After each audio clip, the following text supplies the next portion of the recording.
दो बहनें थीं। एक का नाम था एक केस वाली और दूसरी का नाम था दोन केस वाली।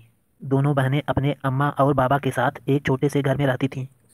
एक केस वाली का एक ही बाल था, इसलिए सब उसे एक्की बुलाते थे।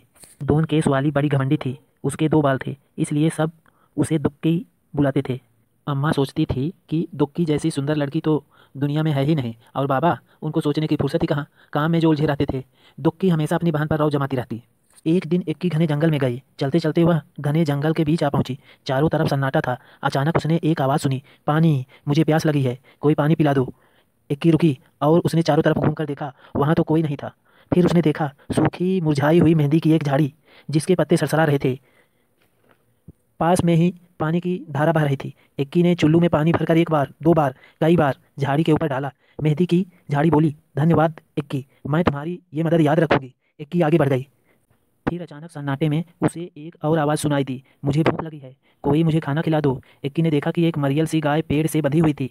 एक्की ने घास फूस इकट्ठी की और गाय को खिला दी। इसके बाद उसने गाय के गले में बंधी रस्सी को खोल दिया। धन्यवाद एक्की, मैं तुम्हारी ये मदद हमेशा याद रखूंगी, गाय ने कहा। एक्की अब चलते चलते थक गई थी। उसे गर्मी भी लग रही थी। उसे समझ नहीं आ रहा था कि अब वह क्या करे, कहाँ जाए।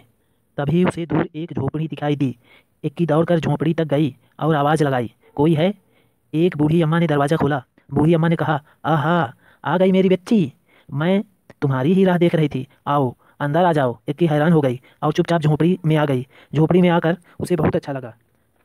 बूढ़ी अम्मा ने कहा, आओ बेटी, तुम्हारे लिए नहाने का पानी तैयार है, पहले अच्छी तरह से तेल लगाओ और उसके बाद नहा लो, फिर हम खाना खाएंगे। एक्की ने शर्माते हुए कहा, नहीं नहीं, अम्मा ने पुचकार कर कहा। अरे नहीं क्या, जैसा मैं कहती हूँ वैसा करो। एक्की ने बूढ़ी अम्मा की बात मान ली। फिर पता है क्या हुआ? एक्की ने जैसे ही अपने सिर से तौलिया हटाया तो उसने पाया कि उसके सिर पर एक नहीं परंतु बहुत सारे बाल थे। एक्की इतनी खुश हुई कि वह खाना खा ही नहीं सकी।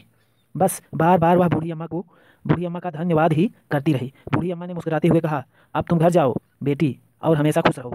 इक्की के तो जैसे पंख ही निकल आए। वह सरपट घर की तरफ दौड़ चली।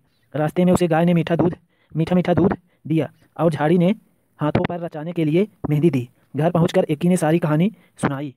दुक्की कहानी सुनते ही सीधे जंगल की तरफ भागी। दुक्की इतना तेज भाग रही थी कि न उसने प्यासी झाड़ी और न ही भूखी गाय की पुकार सुनी। वह तो धड़धड़ाती हुई झोंपड़ी में घुस गई और बूढ़ी अम्मा को हुक्म दिया, मेरे लिए नहाने का पानी तैयार करो। हाँ आओ, मैं तुम्हारी ही राह देख रही थी, पानी तैयार है, नहा लो, बूढ़ी अम्मा ने दुक्की से कहा। झटपट नहाने के बाद जैसे ही दुक्की ने तौलिया सिर से हटाया, उसकी तो चीख निकल गई। दुक्की के दो ही बाल थे और वे भी झड़ गए थे। रोते रोते दुक्की घर की तरफ चलने लगी। रास्ते में उसे गाय ने सींग मारा और मेहंदी की झाड़ी ने कांटे चुभो दिए, मगर अब दुक्की अपना सबक सीख चुकी थी।